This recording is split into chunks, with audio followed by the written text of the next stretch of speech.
Bonsoir Jean-Michel Coignard. Bonsoir. Vous quittez vos fonctions après 5 ans en qualité de directeur académique des Yvelines. Je vais rappeler brièvement votre parcours. Vous êtes titulaire d'un DEA de psychologie de sciences de la formation.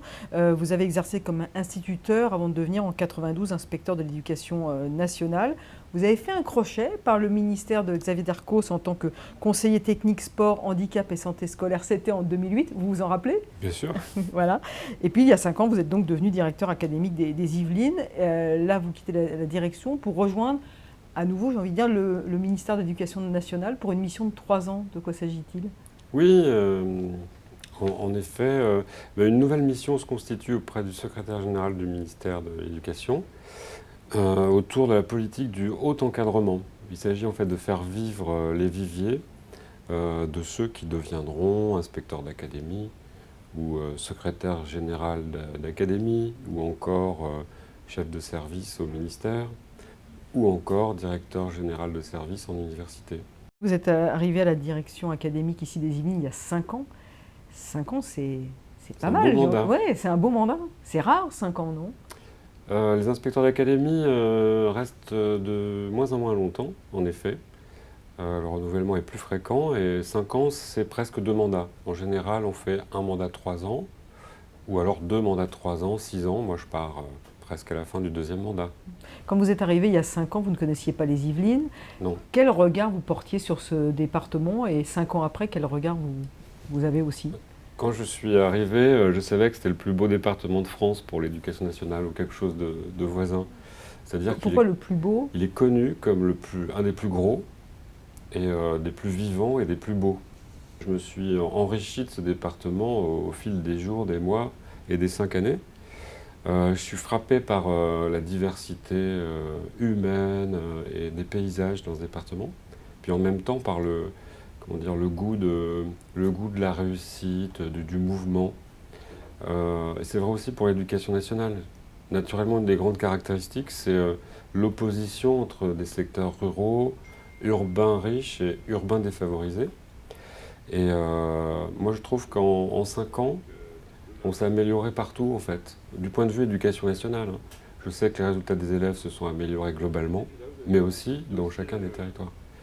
Et puis bon, j'ai apprécié aussi beaucoup la diversité des personnes sur ce territoire. J'ai apprécié les enseignants, bien sûr, les élus. Je trouve que les élus sont très préoccupés par l'éducation. On a fait plein de belles choses avec les communautés d'agglo, avec le conseil général. Est-ce qu'il y a des dossiers qui ont été particulièrement plus compliqués que d'autres? On pense forcément au rythme scolaire, mais est-ce qu'il y a des... Oui, le rythme scolaire, c'est de l'actualité plus récente. C'est un truc de court terme quand même. Ça dure depuis 2 ans. On a enclenché vraiment que cette année. Et c'est un sujet qui sera de moyen terme. Donc c'est un dossier qui était compliqué. Mais précisément avec les élus, avec les écoles, avec les syndicats, avec les parents, au final, malgré les oppositions, dans un esprit de responsabilité, finalement on a fait les choses. C'est quoi les qualités d'un bon directeur académique? C'est à la Alors fois ça, d'avoir de la souplesse, de la pédagogie, de l'écoute, je présume. ça faut le demander à d'autres pour juger Alors de cela. c'est quoi la méthode Jean-Michel Coignard? Écoutez, moi je crois, après avoir fait ça avec passion de longues années maintenant, je crois qu'en fait on n'a tout d'abord aucun pouvoir réel.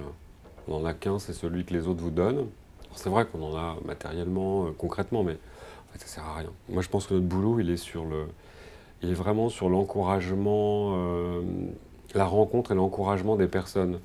Donc il faut donner confiance à tout le monde, il faut toujours être positif, il faut dire que tout le monde fait du bon travail et le montrer. Il faut dire que les élèves sont des pépites, hein.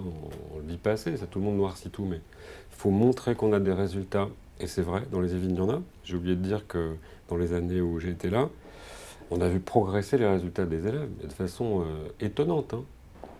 Alors évidemment, on voit l'excellence sur les territoires où les familles sont plus favorisées, de manière très, très forte, avec des mentions encore plus grandes dans les années passées. Mais sur les territoires plus défavorisés, je vous donne un exemple parmi d'autres, on a doublé le taux d'accès au baccalauréat dans les quartiers défavorisés. En bref, il faut à mon avis essayer d'être influent, ramener tout le temps tout le monde à l'essentiel. L'essentiel, c'est qu'on est là pour les autres, on est là pour les enfants. et que globalement, ça doit se faire avec une confiance dans l'avenir et puis beaucoup de modestie, d'humour, de distance.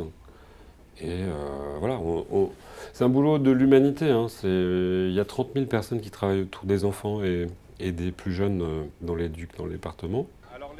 Donc faire des circulaires, c'est bien, mais en fait, il faut plutôt être près d'eux, à mon avis, et puis être directif parfois, mais surtout leur donner confiance dans ce qu'ils font. Je crois que c'est l'essentiel.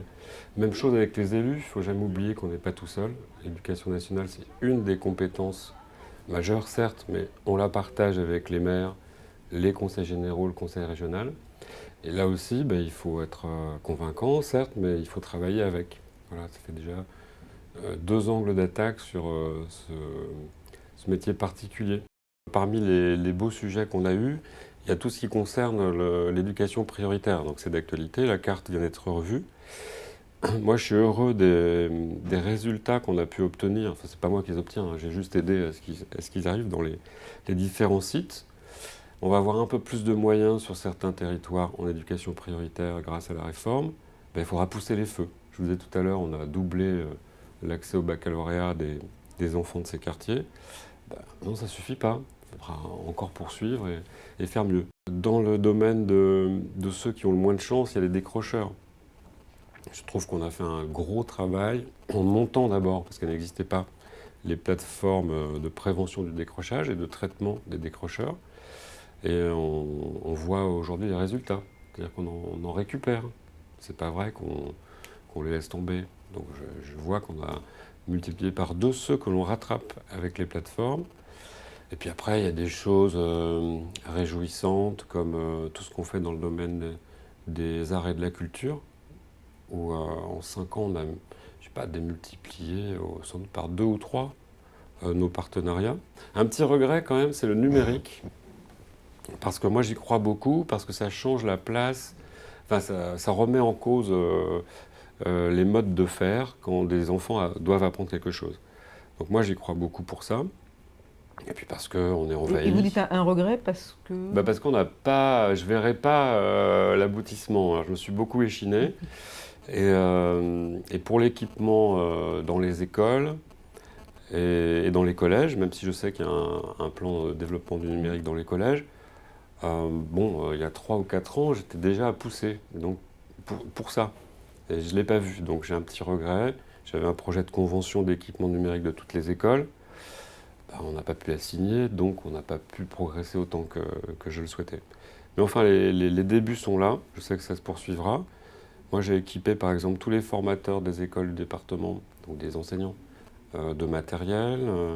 Cette année, je pars alors qu'on a réussi à avoir pas mal de moyens pour faire ce qu'on appellera des ambassadeurs du numérique. En fait, ce sont des profs, mieux formés que d'autres, qui emporteront leurs vidéoprojecteurs portatifs partout où ils seront. Donc voilà, ça à suivre. Mais alors à suivre justement, c'est votre... Quand on prend du retard des fois à l'allumage, c'est pour être meilleur à l'arrivée. Donc, quand vous dites à suivre, donc c'est peut-être le message adressé à votre successeur qui a déjà été nommé. Hein, il s'agit de Serge Clément, il arrive de la Loire. De Saint-Étienne. De Saint-Étienne. Là, je présume que la transition est en train de se faire, absolument, de s'opérer. Et du coup, c'est quoi le conseil que Jean-Michel Coignard peut donner à Serge Clément? Écoutez, je peux le dire en public comme je lui ai dit. Je lui ai dit la première chose, c'est d'essayer de rester dans un esprit d'ouverture et d'aller voir les pépites qu'il y a dans le département. Il ne faut pas s'enfermer dans son bureau et faire le techno. On a un super équipement technique, là, avec tous les collègues qui travaillent à l'inspection académique. Non, il faut être dehors, il faut aller voir les personnes, et il faut avoir un esprit de projet. Je lui ai dit beaucoup ça. Puis le reste c'est juste de la connaissance. Hein. Il y en a plein les placards, là. Ça, on le découvre et puis on l'apprend petit à petit. Merci Jean-Michel Coignard. Je vous en prie, c'était un plaisir. Et puis bonne continuation. À bientôt. Oui. Au revoir. Merci.